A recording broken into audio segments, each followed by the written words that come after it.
Bonjour à tous, ici la sentinelle jeune d'Afrique et du monde. Un fils, un frère, un ami, un père et surtout un époux en devenir. Aujourd'hui les gars, dans le sentier du jour, nous n'allons pas nous adresser aux jeunes, non pas aux garçons ni aux filles, mais surtout aux parents. Mais ça reste quand même un problème qui touche la jeunesse. Alors nous allons nous adresser aux parents, mais avant tout, je veux demander à tous les jeunes qui vont suivre cette vidéo et aussi aux parents de vous orienter vers un artiste, un prophète que j'aime beaucoup, que j'écoute beaucoup, j'ai nommé Youssoupha. Pourquoi? Parce que c'est le thème de notre sentier du jour. Je sais que pour certains qui sont chrétiens, ils diront c'est la musique mondaine. Je suis chrétien, je vous dis, il y a du message dedans, écoutez ses paroles. Dans l'une de ses chansons, Youssoupha il a dit: en Afrique, les mots d'amour sont rares, mais j'ai appris à l'usure qu'on avait tort d'en être avare. Alors, c'est le thème de notre sentier du jour. Nous allons parler des mots d'amour et surtout des paroles blessantes que sortent nos parents à l'égard de nous, les jeunes. Alors, qu'est-ce qui se passe? On a l'impression que nos parents en Afrique, je ne sais pas, je parle du cas africain, je ne sais pas ce qu'il en est de l'Europe, ils ont été éduqués dans un système où ils ne mettent très peu de leurs sentiments en exposition. Très peu de temps, ils disent des paroles douces à leurs enfants. Ça, c'est un premier fait. Et la plupart du temps où ils doivent faire des reproches à leurs enfants, c'est avec des mots durs, c'est avec des mots blessants parfois, avec des mots vraiment frustrants pour certains. Alors aujourd'hui, pourquoi nous faisons cette vidéo? Parce que, comme on l'avait dit dans l'une de nos thématiques, c'est que en tant que jeunes, nous écoutons tous les jeunes du monde et parmi vous, il y a un jeune qui a partagé avec nous ce discours, qui a partagé avec nous cette expérience. Et c'est pour ça que nous allons présenter ça aujourd'hui, parce que c'est un problème qui touche la plupart des jeunes. Je vais vous raconter une expérience que j'ai vécue. Une fois, j'ai été invité dans une église.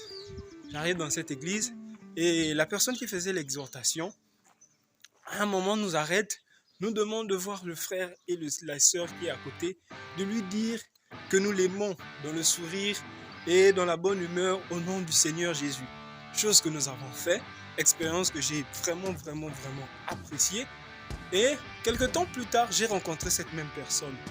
Et dans le cadre de nos échanges, j'ai demandé à cette personne si la personne faisait la même chose chez elle à la maison. Je leur ai dit, c'est bien, j'ai vraiment apprécié ce que vous avez dit à l'église. C'était vraiment une expérience très chaleureuse. Mais combien de fois les parents ou bien combien de fois le faites-vous avec vos enfants à la maison? Et c'est une question aujourd'hui que nous adressons à tous les parents du monde. C'est vrai, aujourd'hui on est en Afrique. Nous vivons plutôt dans un continent à la dure. Mais combien de fois passez-vous le temps à encourager vos enfants? Combien de fois vous leur dites des choses encourageantes, satisfaisantes, des choses douces pour leur épanouissement? Aujourd'hui en Afrique, on passe du temps à dire des trucs durs à nos enfants. Et c'est la raison pour laquelle nous sommes en train de discuter avec vous ou échanger sur le sujet avec vous aujourd'hui. Généralement, quand jeunes on fait des bêtises, nos parents ont tendance à nous crier dessus, nous gronder, comme on le dit couramment. Et quand ils le font avec des paroles vraiment qui ne sont pas très belles. Je vous assure, la personne qui m'a partagé son expérience, c'est vrai qu'on en avait déjà vécu, et qui m'en a partagé son expérience, après s'être fait gronder méchamment par son père parce qu'elle venait de rentrer un peu tard et sa mère, on lui a dit des paroles tellement blessantes qu'elle est allée dans sa chambre pour pleurer. Vous vous rendez compte? Elle en a pleuré des paroles blessantes qu'on lui a dit. Chers parents, de grâce, surveillez un peu ce que vous dites à vos enfants quand ils vous énervent. Ça me rappelle que j'ai les petits frères et les petites tantes. Quand il leur arrive même de gronder leurs enfants, c'est avec des mots bizarres. Quitte-la, voyou! Quitte-la, impoli! On insulte l'enfant avec des mots étranges. Et on s'étonne quelques années plus tard que l'enfant qu'on insultait voyou devienne aussi un voyou.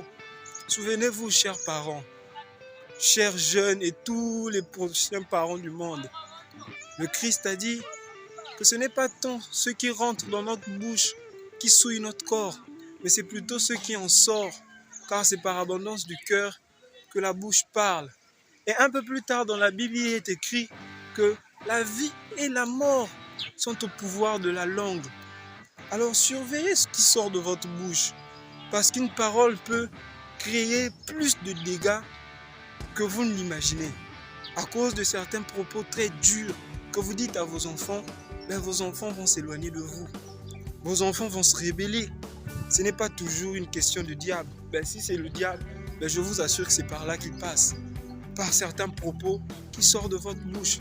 Et aujourd'hui, c'est un problème qui touche et qui brûle la société africaine, je vous assure.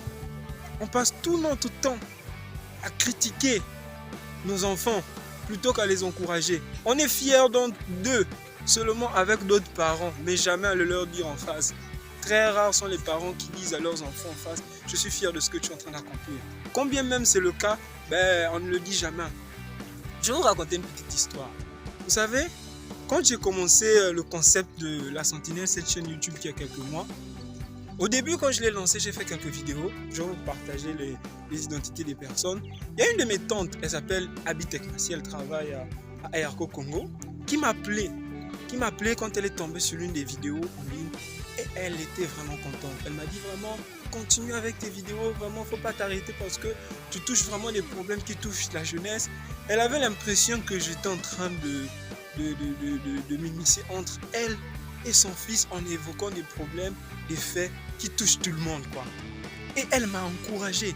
Et je ne vous cache pas, c'est l'une des raisons qui m'a motivé à continuer parce que j'ai comme l'impression que oui, effectivement, on a vraiment des problèmes. Il y a vraiment un conflit de génération entre cette dernière génération qui est passée et nous, la suivante. Alors, chers parents, souvenez-vous-en. Je ne dis pas que ça va forcément créer un boom dans vos relations avec vos enfants, mais cela va au moins vous permettre d'améliorer vos relations.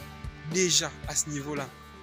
Je partagerai avec tous les abonnés qui vont m'écrire un livre bien précis qui s'appelle Le Mémorandum de Dieu. Là-dedans, l'auteur dit, il reprend une parabole de Shakespeare en disant « Avant de mourir, il faut vivre.